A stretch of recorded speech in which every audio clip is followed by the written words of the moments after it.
And that takes us into segment number 2. The only album that is not available with Matt and I use Spotify for our listens. Josh, was it on Apple Music? It was not on Amazon Music. I went to YouTube. Oh, you get to okay, gotcha. Yeah, I think all three of us went to YouTube. So if you're looking on your streaming platform, I think this is one of those few albums that is not in wider circulation remastered. It is the DBs. The album is Stands for Decibels. Matt, why don't you go ahead and run the numbers, and then you actually are the first take as well, followed by myself, and then Josh.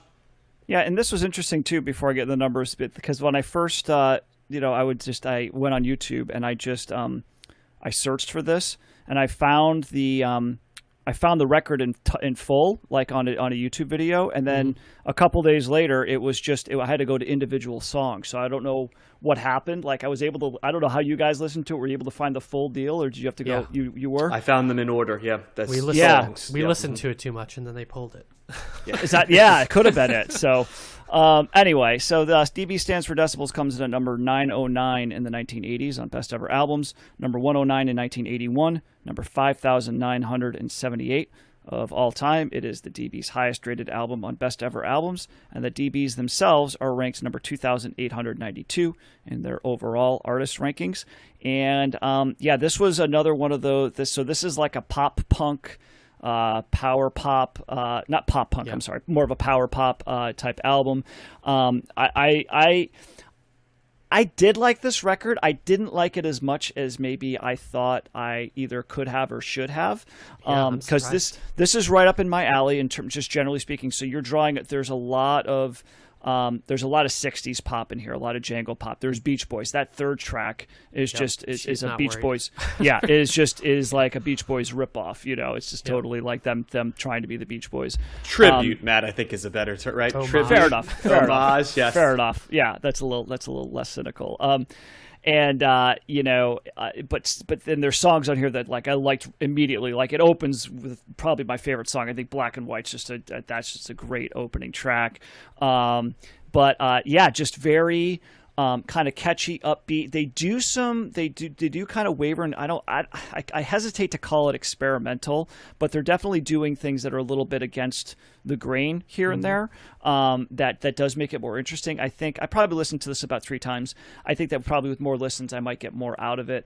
But with that first track, I was like, oh man, I'm going to love this record, and I liked it. I didn't end up loving it. I thought that there was, I thought maybe I needed a little bit more time with it. But you got the jangle guitar here. There's a little bit of psychedelia. I think John, you had mentioned last week that REM was a fan of this band. It's easy to see why. In fact, one member became the keyboardist on tour for REM in the late 80s and early, like from Green until like Out of Time-ish area. REM, oh wow! Just for reference, yeah.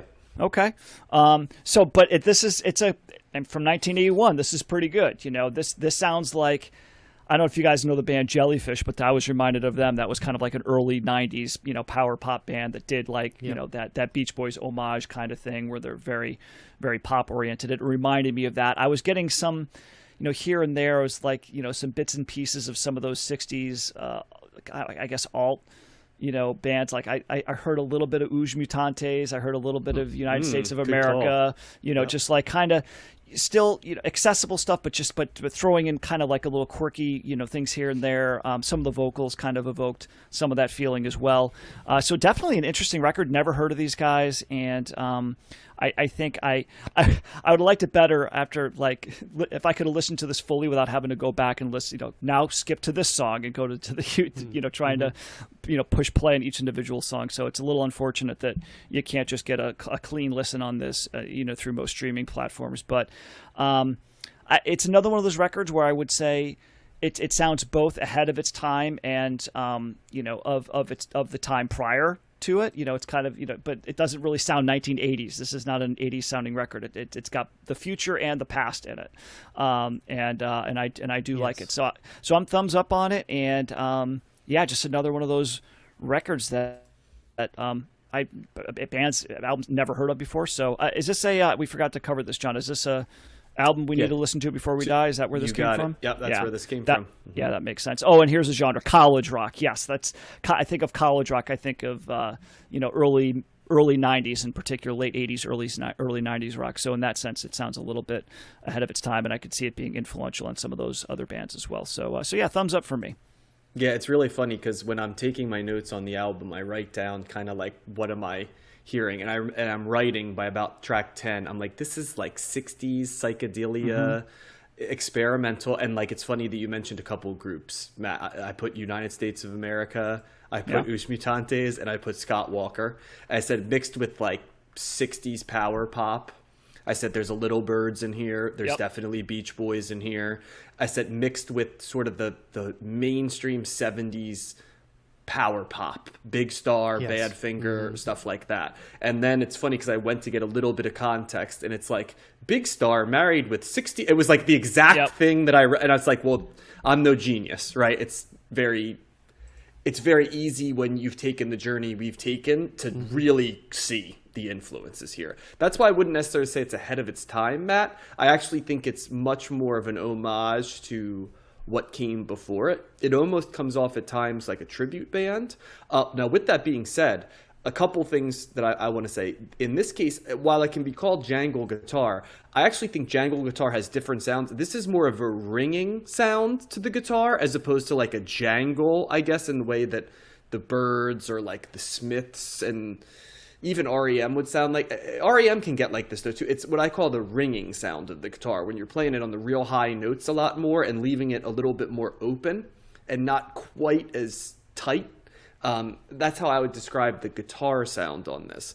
The standout for me, I loved when they kind of veered in unusual directions. Like Espionage was the song that most stuck with me all week. There were a lot of really interesting choices. I kind of in my research found out that there were two primary songwriters, and one wrote a little bit more of the, as much as they were avant-garde or a little bit more off the wall, and the other wrote more straight ahead. So like a Black and White, right, was one songwriter, and Espionage was the other, to draw a corollary right there in terms of different groups. So I would say that would stand out. Bad Reputation and Big Brown Eyes were also standouts for me. I thought that there was some really interesting stuff in Cycles Per Second. It didn't always hit for me, but it like as a sonic landscape, I appreciate it that it didn't just stay in a power pop lane where they're writing great power pop songs, but they start to have a little bit of a similarity to them, which is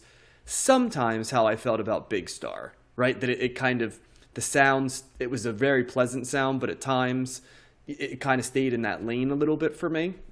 This was a little bit more experimental. And I think I go back, Matt, I think the best corollary here is that United States of America album that I really liked. Some of the things they were doing, trying to bring pop sensibility to like a psychedelic, even little bit avant-garde approach. I think that this is a continuation of that type of sound, but with a true love for 60s and 70s melody that comes through. And that's why I like this, because it was so familiar in terms of being able to piece it together, but I like how they took that blueprint and the directions they went with it. And I'll give some examples, but I don't want to talk over Josh too much because I'm interested to hear what he has to say about this album, because this is a rare one, Josh, where I feel like I have no idea how you're going to feel about this album. I really like this album. In fact, it's my favorite album of the week. Aha! I immediately responded to the power pop nature of it. It's first thing I wrote is it's in the vein of Big Star, which I loved from our 70s decade. And I hear all sorts of all of the famous groups that we've talked about in the 60s and 70s, the Beatles, the Kinks, the Monkees, I heard on here as well. I like when they harmonize, and I agree that one song is like a Beach Boys homage. I wrote that down as well. And I do appreciate the weirdness that they are bringing to it, and that gives some variety and sets it just off the road from generic. It's very fun. I feel like they do some weird vocal distortion tricks. There's some weird in a good way, like electronic keyboard or something. They're doing weird stuff with the guitar sounds and doing some kind of like tones that I couldn't quite figure out what they were doing. I really enjoyed all of that. I agree, Matte Black and White is just a great opening track. When you start with hand claps, as I've said before, you that's halfway there for me to liking a band. And they seem to be in that kind of college rock vein that's to come as well. I think, it's not quite college radio yet where we are in the decade, but I think it's on its way there. I also thought of other bands that we've listened to recently, like Soft Boys and the Feelies as well. Yeah. I think I think they're all kind of a piece of that lineage of Big Star going back to the Beatles and all along that timeline. You want to hear something interesting? Chris Stamey, the guy who kind of wrote a little bit more of the experimental songs, he played bass with Alex Chilton in 1977, and he actually recorded a song with Richard Lloyd of Television, another band that was makes sense in this context, isn't it? Yeah, I just saw that. So when I was like, geez, that is another one that absolutely makes sense in this context. Yeah. And looking towards the future, this isn't far removed from like the Replacements or something like that as well. They're all of the same type of ilk, and I really love it. So it's like Matt's love for growing love for post-punk. I love the power pop all in all its glory. And well, this is probably post-punk too, come to think of it. It probably is, because sure, everything is. But I can just see the kind of infographic of all of these bands listed together in kind of a big Venn diagram, or those bubbles that link everything together. But it's welcomed to me. I know you name checked United States of America, and that wasn't a band I really liked. I mean, that was so early on in our journey, and that was definitely maybe more psychedelic and out there than I was prepared for at the time.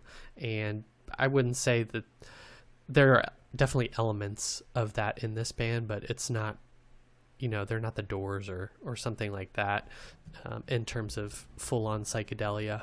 But I appreciate the things that they are taking from those bands and integrating. It's always welcome when you add a little cumin to the stew to make things taste different. I like it. So the DBs are a big thumbs up from me. Yeah, and I guess what I was saying, it's ahead of its time. It wasn't. It's ahead of its time in the sense that the music. This is the type of sound that would become more popular, on a grander scale. Because really, up until this point, some of these bands you're talking about, like Big Star, they weren't a big band. That wasn't the main song. And one of the reasons we liked them so much is holy crap, they were doing this stuff in the mid '70s or whatever. And I didn't really hear this stuff really coming to the forefront until late '80s is at the earliest, mostly in the early mid '90s. And so in that sense, it's been here before, but it's still not something that's I mean, this is an underground band really with something with a very accessible sound that would become much more popular in about a decade. I also looked. I know we talked about streaming, and you can't even buy this album digitally, at least on the Apple iTunes store. So I don't know. You might have to go to your local used record store and try and find it. They need a Kurt Cobain with the raincoats, patron, someone who's we need to bring the DBs back. So, well, even REM is too old now to be a reference to bring them back, right? It would need to be some contemporary artist like Post Malone.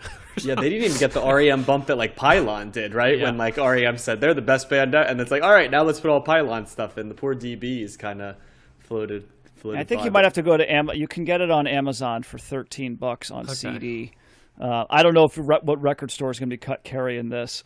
Not, you're going to have to go to New York City or something. No, you could find the record exchange. I grew up going to the Princeton Record Exchange. You could find it there, I'm sure. In fact, that's going to be. Are they still around? Oh yeah. Okay, good. The next time I go there, I'll make a note to look for the DB's album and see if I can find it. So yeah, there's a vinyl store here. I'm curious if I went in to see if they had it or something. Christmas Yeah. present. I'm just saying for you it guys. has to be a good record store, I would say. Yeah. And For there's sure. not a ton of record stores to begin with, so maybe just having There a still record store are. means it's a good record store. No, I know there are, but they're just not. There's not a ton of them. So Yep. There you go. Well, so what would we say? I would say thumbs up for this for me. oh yeah, yep. Yeah, definitely thumbs up. I actually want to listen to it again. I feel like I didn't really get the full effect of it just listening to it once this time. Yeah, and I think you're right, John. I'm looking at. I didn't see that before, but looking at the songwriters, it's pretty apparent that that one wrote the more experimental songs, the other one wrote the more traditional ones. Like Well, and there's like the two fight. singers, That's too. the other song that that made me laugh. The fight. I don't listen to lyrics usually, but that was just the lyrics are of that made me good. Fight. Yeah, it was a fight. I probably should have mentioned that the lyrics are good on this album. Yeah. And the two different singers also sound different, which gives and the songs. So yeah, before I even knew there were two approaches, you wonder, because the songs are so very, some are very sweet. It's kind of like the first Big Star album, right? With Yeah. some with more pop sense. Yeah, so same